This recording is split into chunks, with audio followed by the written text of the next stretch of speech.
Hola a todo el mundo, soy José María Pilac, soy miembro del F-Team y voy a compartir pantalla para poder enseñaros diferentes instrumentos de evaluación. Bueno, pues empezamos, será un vídeo corto y vamos a hacer un pequeño repaso de los instrumentos de evaluación.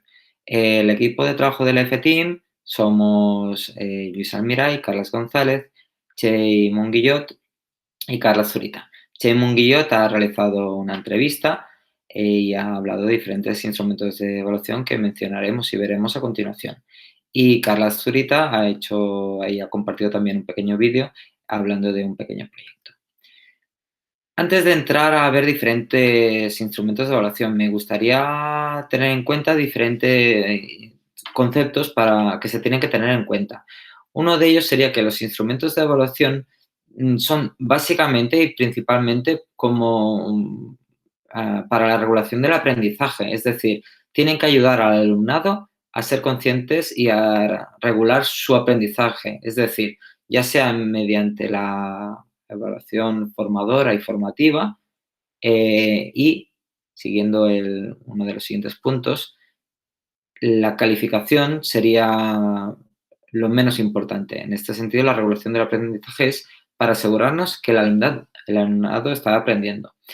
Tendríamos que tener de referencias diferentes autores, como por ejemplo David Ortiguela, Víctor López Pastor o Neusan Martín, que nos hablan y enfatizan sobre toda la evaluación formadora y formativa y esta regulación del aprendizaje. Por otra parte, para poder tener éxito en la recogida de datos que nos ofrecen los instrumentos de evaluación, tendríamos que asegurarnos que compartimos y el alumnado es totalmente consciente de cuáles son los criterios de evaluación, es decir, qué se espera de ellos. Es por esto que se enfatiza en poder compartir estos criterios. ¿Qué se espera del alumnado? ¿Qué vamos a ver? Pues el qué vamos a ver lo vamos a recoger con estos instrumentos de evaluación. Ya ha comentado Chey Monguillot y yo hace un momento, la evaluación no se tiene que confundir o no se tiene que hacer como un sinónimo de calificación. La calificación es una parte de la evaluación, pero la evaluación es mucho más que calificación. Es decir, la evaluación, entre otras cosas, lo más importante es que tiene que regular, tiene que servir para ayudar, para aprender. Y antes de seguir, me gustaría finalizar con este pequeño repaso de los conceptos previos entre la diferenciación entre actividades de evaluación e instrumentos de evaluación. En diferentes formaciones que hemos realizado del F-Team, hemos detectado que a veces se confunden estos conceptos. Una cosa es la actividad de evaluación y la otra es el instrumento. La actividad es ese escenario que sirve para poner en práctica todo lo aprendido. Y mediante el instrumento de evaluación recogeremos, el instrumento de evaluación es un instrumento, nos servirá para recoger la información precisa y detallada de lo que queremos ver, de los criterios de evaluación. Es decir, la actividad de evaluación, el escenario y el instrumento de evaluación será eso que te permite recoger la información precisa, los criterios de evaluación. Muy bien, pues, ¿qué instrumentos de evaluación vamos a ver? Vamos a hacer un pequeño repaso rápido. Vuelvo a remarcar que hay muchos autores de referencia y yo me he basado en ellos para poder mejorar mi práctica diaria. Los instrumentos que se van a ver a continuación los he llevado yo y el equipo de trabajo del F-Team a la práctica en el centro educativo. Vamos a ver una ojeada y voy a explicar cosas que se tienen que tener en cuenta delante de diferentes problemas o dificultades para poder aplicarlos, cómo poder solventarlos. También cabe decir que nosotros estamos en el sistema educativo de la Generalitat de Cataluña, del Departamento de Educación, y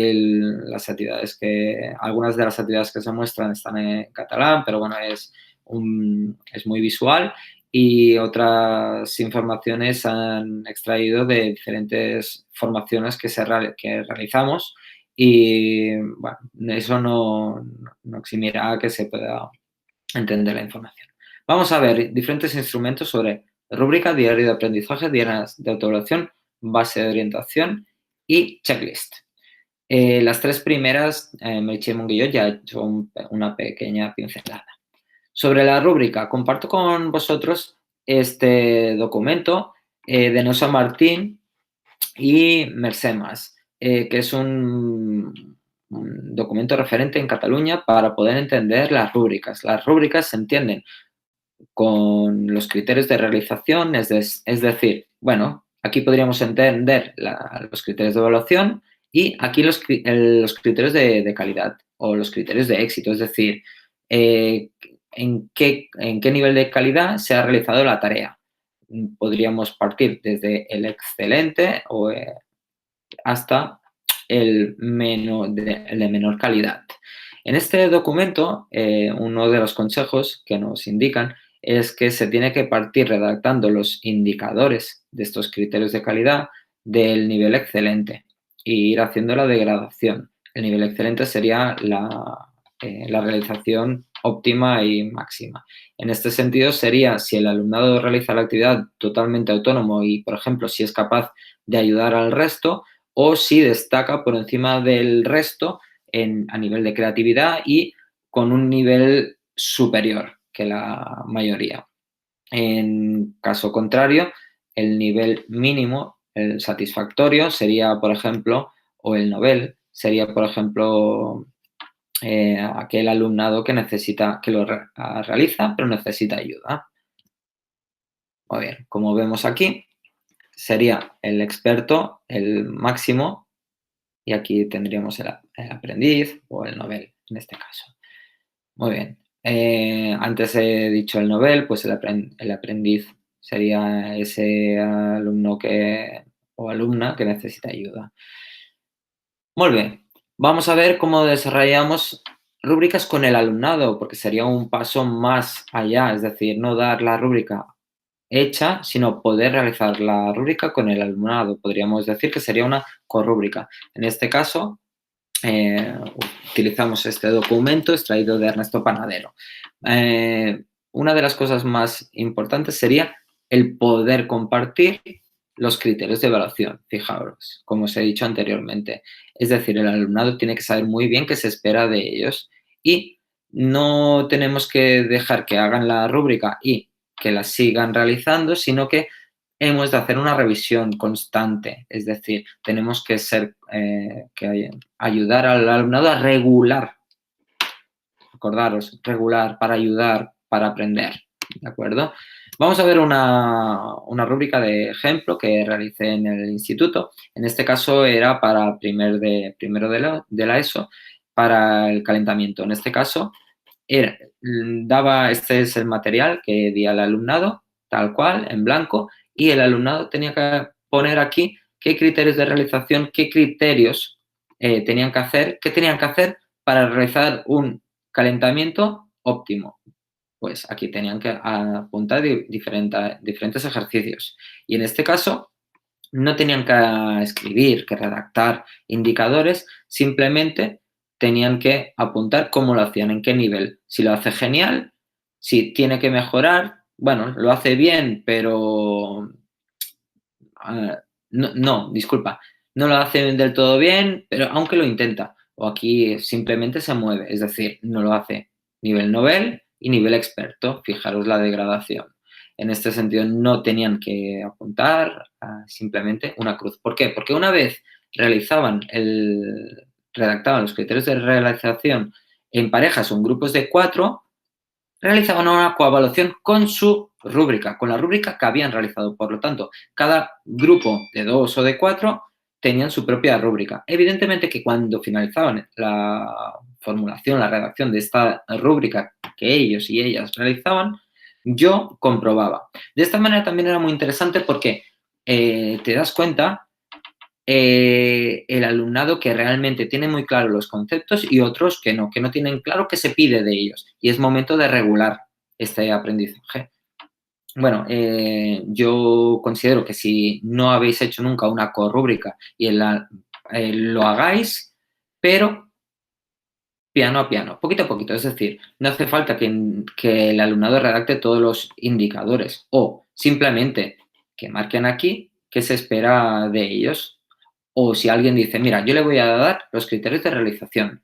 Quiero que corras a tal ritmo, a tanta frecuencia cardíaca, tantos minutos, lo que consideréis.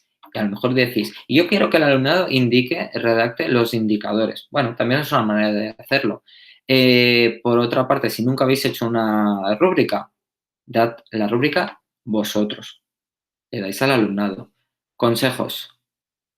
Criterios muy claros, sin mucha palabrería y los indicadores. Podéis hacer que marquen con una cruz por niveles o si formuláis los indicadores, que sean muy claros, que habléis el mismo idioma. Vamos a ver estos consejos. Otro instrumento.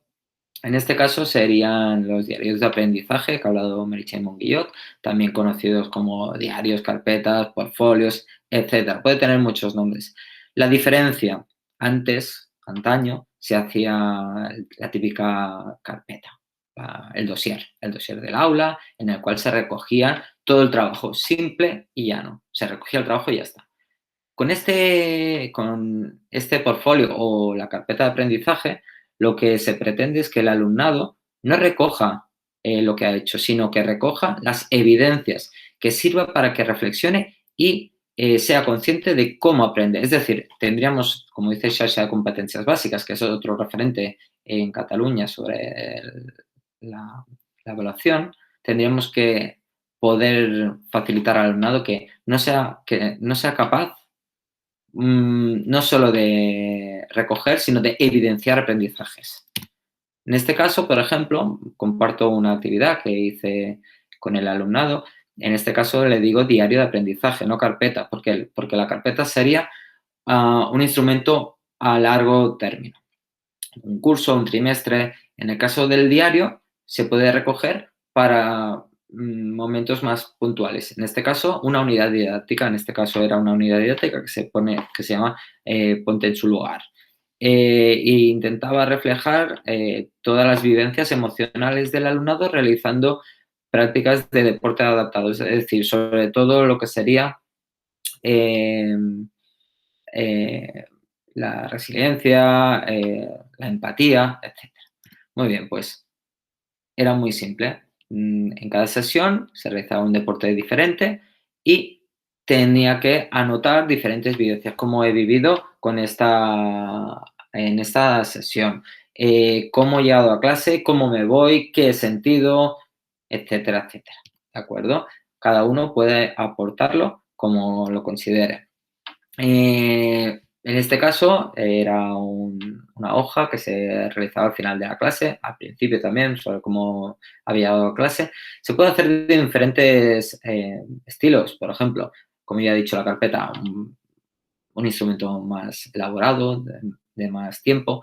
Un portfolio, quizás también el portfolio digital. Bueno, cada uno puede elaborarlo como considere. Es decir, sobre todo que refleje el aprendizaje.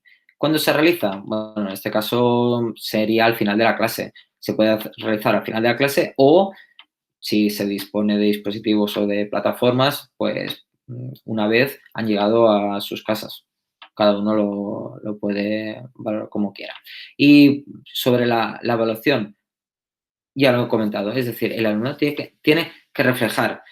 Entonces, nosotros podemos evaluar competencias del ámbito personal sobre si es capaz de ser, de estar atento a su aprendizaje o también sobre qué aprendizajes ha desenvolupado, qué competencias ha desenvolupado de nuestro ámbito de la educación física. Sobre las dianas, también ha hablado Gemma Guillot. Hay de diferentes estilos. En este caso comparto una que hice en el instituto, floreada. Bueno, cada uno con pétalos. Aquí un pétalo, otro pétalo y fijaros que es como una diana de estas de los dardos. Desde el círculo más pequeñito, concéntrico, hasta el más grande. En este caso sería el nivel 1, el nivel 2, el 3 y el cuarto, el más exterior. Según qué compañero o compañera considera que el nivel superior de mayor calidad sería el concéntrico simulando a una partida de dardos. En mi caso, yo considero que es la exterior. ¿Por qué? Porque si lo que hacemos es que el alumnado marque, como se ve mucho más grande, bueno, refleja el aprendizaje, que el aprendizaje es más grande, pero bueno, eso es en consideración como vosotros lo creáis.